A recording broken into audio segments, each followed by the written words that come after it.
Yo quiero agradecer brevemente la presencia de dos poetas. Siempre es bueno tener dos poetas a mano. Si son 3 o 4, mucho mejor. Pero dos poetas de base siempre es bueno para ir entendiendo un poco la cuestión desde el lugar del corazón y también de la razón. Hilda Guerra y Rubén Derlis son señeros poetas. Rubén Derlis es personalidad destacada de la cultura, Hilda Guerra está en vías de serlo, trámite parlamentario mediante. El diputado con mandato cumplido Fernando Finbar, el concejal tiene que apagar el teléfono, por favor. Con mandato cumplido Arnaldo Goenaga, toda esta gente, Rubén, Fernando Finbar, Arnaldo Goenaga, son parte conmigo de una institución viejísima, equivocólo bien, que es la Mesa de los Jueves, que Rogelio García Lupo fundó allá por los años 60, entre otras. Bueno, nosotros hoy somos los que mantenemos vigente la Mesa de los Jueves. Nosotros, juntos con los anarquistas y los mapuches, somos los subversivos, más o menos de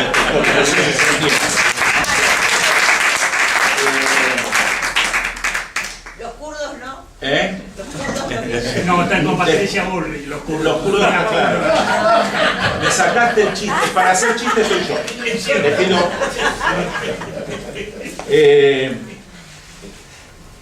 Marcelo Goyeneche, que hizo este documental realmente excepcional, ahora lo vamos a compartir,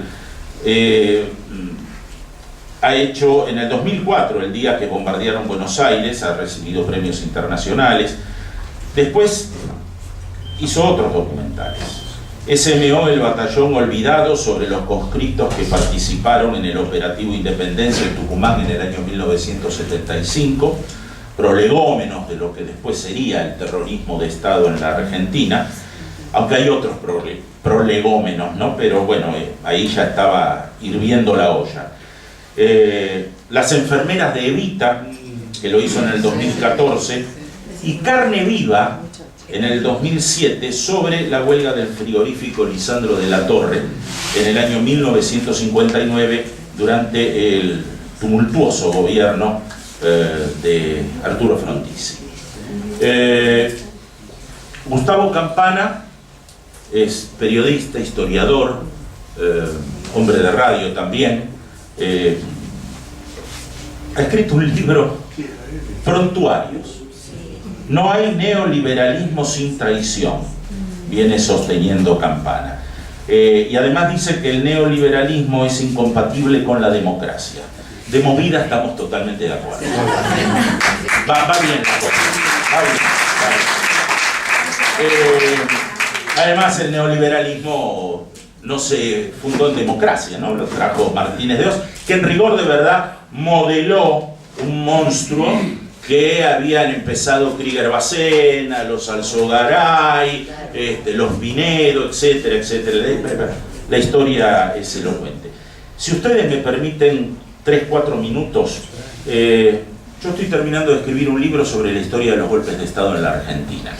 Y quería compartir con ustedes, y después de la película, con Campana, abriremos una suerte de cine debate o de intercambio de opiniones y demás. No quiero dejar pasar la presencia del Teniente General Balsa, no solo porque es un veterano de la Guerra de Malvinas, estuvo en el frente, combatió, no solo es un general de la democracia, un hombre que ha sido 2 veces embajador del anterior gobierno, en Colombia primero y luego en Costa Rica, ha tenido la honestidad intelectual y la ética de presentarse cuando era jefe de Estado Mayor del Ejército ante las cámaras de televisión para decir su verdad, la necesidad de pedir perdón por el horror, el espanto del terrorismo de Estado y presentar una doctrina que yo tengo cierta amistad con él, me permito decir doctrina Balsa, que habla precisamente sobre la obediencia de vida y todo lo que hemos vivido. Así que Te agradezco, Martín, que estés con nosotros. Ciudad de Buenos Aires, día gris, pesado y con amenazas de lluvias invernales. De pronto los alrededores de Plaza de Mayo se estremecen.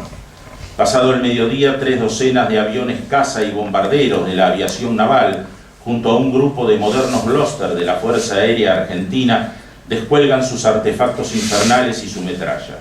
La infantería de Marina, en un ajustado trabajo de pinzas, debía tomar por asalto la Casa Rosada y asesinar al presidente. Pero la ofensiva terrestre fue duramente repelida por los granaderos. Así contada, parece la escena principal de una obra de terror, cuya línea argumental estuvo signada por la locura. Pero no fue ficción. Fue el extravío de la razón, la claudicación de toda lógica humana, algo atroz que no tendría explicación racional, pero que sí la tiene. Los sectores exacerbadamente reaccionarios de la oposición al gobierno del general Perón siempre esgrimieron las mismas excusas para justificar lo injustificable. Excusas que aún sostienen algunos. Hablan de que fue un hecho polémico. Pongan ustedes las comillas del caso, ¿no?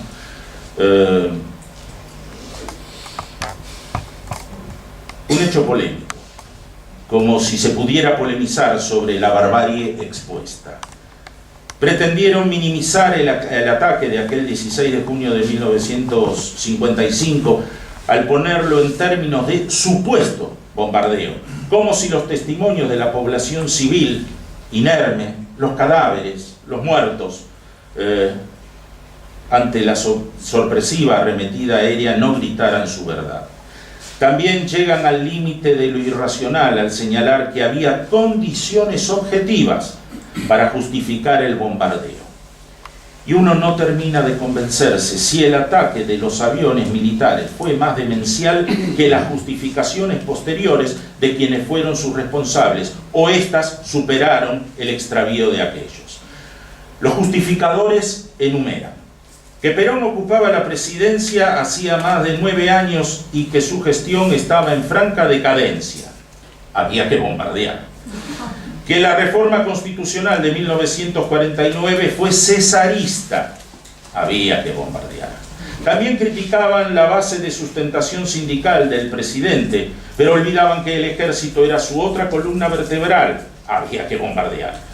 Que hubo fuertes restricciones y persecuciones a la libertad de prensa, que se encarcelaba y torturaba a muchos opositores. ¿Cómo no bombardear? Que los medios de comunicación estaban férreamente controlados y conducidos por el gobierno. Entonces hay que bombardear. Que el régimen peronista desde 1951 comenzó a dar muestras de debilitamiento y descomposición, decía. Que había violencia verbal y fáctica. Que muerte a Evita, el gobierno perdió el rumbo, pero también olvidan que cuando falleció pintaron en los paredones de la ciudad "Viva el cáncer". No quedaba otra opción que bombardear, claro. La corporación clerical se rasgó sus negras sotanas con el affair Nelly Rivas, la adolescente que convivía con Perón. Decían que el presidente estaba amancebado con la joven de la UES. Era la misma acusación moral que le hicieron a Perón cuando iniciaba su romance con Eva Duarte. Tanta inmoralidad había que sesgarla con bombas. También resaltaban la crisis económica del Estado benefactor distribucionista y el enfrentamiento con la conducción política de la Iglesia Católica, que había promulgado y bendecido la creación del Partido Demócrata Cristiano. Se cansaron de acusar a Perón y a ciertos personajes de su entorno como nazis que protegieron a los jerarcas inmigrantes del abatido Tercer Reich. Que desde el Ministerio del Interior y la Jefatura de la Policía Federal se ordenó quemar una bandera nacional en medio de la litúrgica marcha opositora de Corpus Christi. Que el país estaba bajo estado de guerra interno desde 1951, cuando se alzó el general Menéndez contra el gobierno. ¡Viva Cristo Rey!, gritaban los católicos, confundidos con los ateos que gritaban lo mismo, mientras los grupos de choque de la Alianza Libertadora Nacionalista acusaban a los palos la provocación. Se hablaba de opresión interna, ahogo, tiranía, argumentos más que suficientes para dejar caer las pesadas bombas. Se justificó la masacre del 16 de junio al señalar que era para matar a Perón, para liquidar el régimen totalitario y convocar a elecciones libres. Claro, sin Perón y sin el peronismo, al que los sectores reaccionarios aborrecían. Acusaron al presidente de cobarde, porque sabía del bombardeo, se escondió en el Ministerio de Guerra y dejó hacer. También responsabilizaron al gobierno de la impulsiva y desatinada movilización de la CGT, esto lo dijo Perón también, ¿no?, para que los trabajadores concurrieran a la plaza, convertida en teatro de operaciones, con lo cual hicieron responsable al propio Perón de la matanza. Que una turba de inadaptados se lanzó por la noche a quemar iglesias en el centro porteño. Intentaron siempre minimizar la sangre que corrió en esas horas al señalar que la violenta incursión aérea se circunscribió a la Casa de Gobierno, pero no admiten que además se atacó el departamento de policía, la sede de la CGT y la residencia presidencial que estaba donde hoy se levanta la Biblioteca Nacional. El objetivo del ataque fue, en efecto, eliminar a Perón y reemplazar violentamente su gobierno constitucional por un régimen de facto con un triunvirato civil conformado por el radical y jefe de los comandos civiles Miguel Ángel Zavala Ortiz, por el socialista Américo Ghioldi y por el conservador Adolfo Bicchi, tutelados, claro está, por las Fuerzas Armadas. Ese fue un motivo, pero había otro, más profundo y más oscuro. Era necesario instalar el miedo a través del terror para paralizar y disciplinar a buena parte de la sociedad. Uno de aquellos jóvenes aviadores que en los años 70 llegó al grado de brigadier, contaría en reunión familiar que los pilotos estábamos cebados por la furia y el odio. Recordaría que la Fuerza Aérea era nacionalista y católica, porque arriba estás vos, la máquina y Dios. Que la aeronáutica militar había nacido como fuerza independiente por impulso del propio Perón, pero que el enfrentamiento con la Iglesia desdibujó ese vínculo de gratitud. También aclaraba que ya no se trataba de eliminar solo a Perón, que era el ejemplo de lo peor, sino de sembrar el pánico general como condición preliminar para tomar la Casa de Gobierno e instalar un proceso revolucionario. Todo lo dicho pudo ser verdad. De hecho, muchas cosas sucedieron. Pero ¿justificaba semejante desproporción? La brutalidad criminal, la insensatez, el odio exacerbado y el desprecio por la vida de la ciudadanía fueron los signos del desastroso levantamiento del 16 de junio de 1955. Como se puede apreciar, los argumentos enumerados que desde la oposición al peronismo pretendieron justificar lo injustificable terminaron siendo triviales ante los resultados dantescos del plan golpista. ¿Acaso se puede justificar y fundamentar con elucubraciones objetivas el bombardeo a una parte de la ciudad para derrocar un gobierno constitucional? Si, como se argumenta, el objetivo era matar a Perón, con un buen rifle y un preciso francotirador hubiera alcanzado para lograr el despropósito del magnicidio. ¿Estaba el país en tiempos de guerra? No. En todo caso, era una guerra singular donde la aviación militar bombardea a su propia población en su propio territorio. Nada puede justificar semejante dislate. La peregrina idea de un bombardeo a la Casa de Gobierno anidó en la febril imaginación del capitán de fragata aviador Jorge Alfredo Bassi. El marino había leído a su camarada de la Armada Imperial del Japón, Mitsuo Fushida, comandante del ataque aéreo a la base norteamericana de Pearl Harbor en 1941, que impulsó a Estados Unidos a ingresar a la Segunda Guerra Mundial. ¿Por qué no trasladar esa operación contra la Casa Rosada?, habrá pensado Bassi. Prematuramente el marino argentino cometió un error estratégico al no tomar en cuenta la célebre frase del almirante Yamamoto: «Me temo que hemos despertado a un gigante dormido».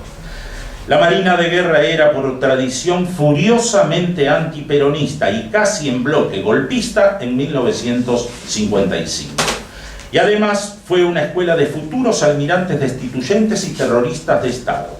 Muchos de los jóvenes oficiales navales de aquella época llegarían a protagonizar una de las páginas más negras de nuestra historia reciente. Los tenientes de navío Emilio Eduardo Macera, Horacio Mayorga y Oscar Montes eran ayudantes del ministro de Marina contra el almirante Aníbal Olivieri. Macera, ya almirante se sabe, fue miembro de la Junta Militar en el último golpe y creador y articulador del centro clandestino de detención, torturas y desaparición forzosa de personas en la ESMA. El contraalmirante Mayorga era en 1972 jefe de la aviación naval y como tal uno de los responsables de la masacre de Trelew.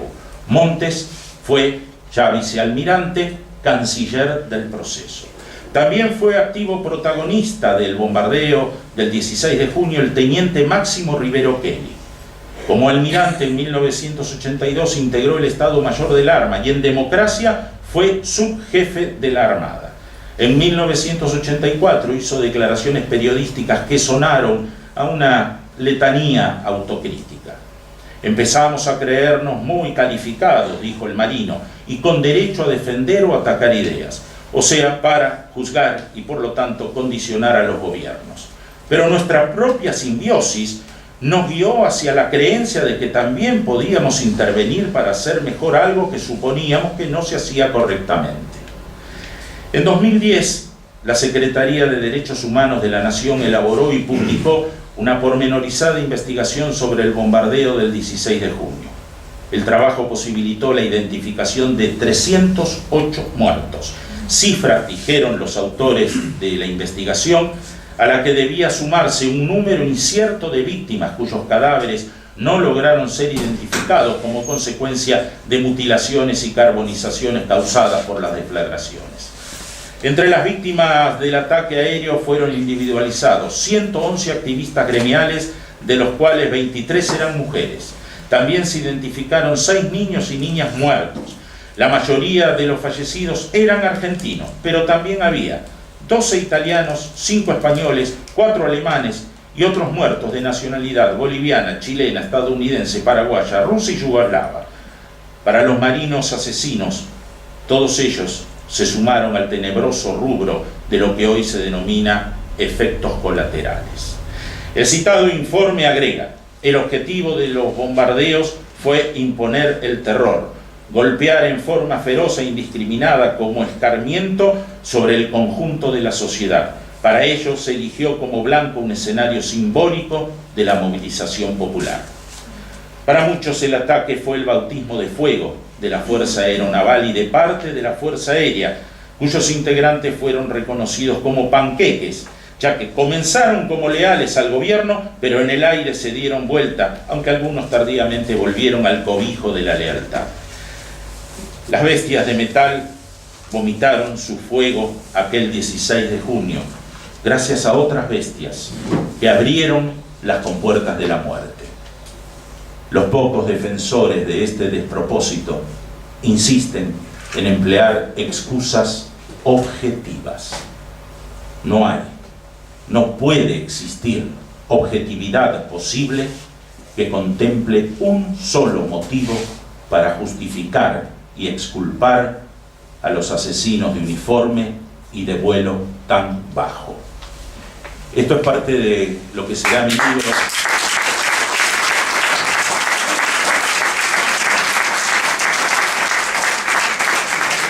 Como humilde aporte a la polémica que después vas a abrir vos, ahora vamos a disfrutar, vamos a compartir con ustedes. El disfrute es porque está maravillosamente realizado esta hermosa película de Goyeneche, terrible por cierto, el día que bombardearon Buenos Aires. Es de 2004, está medio desactualizada, pero después en todo caso hablamos de eso. Gracias.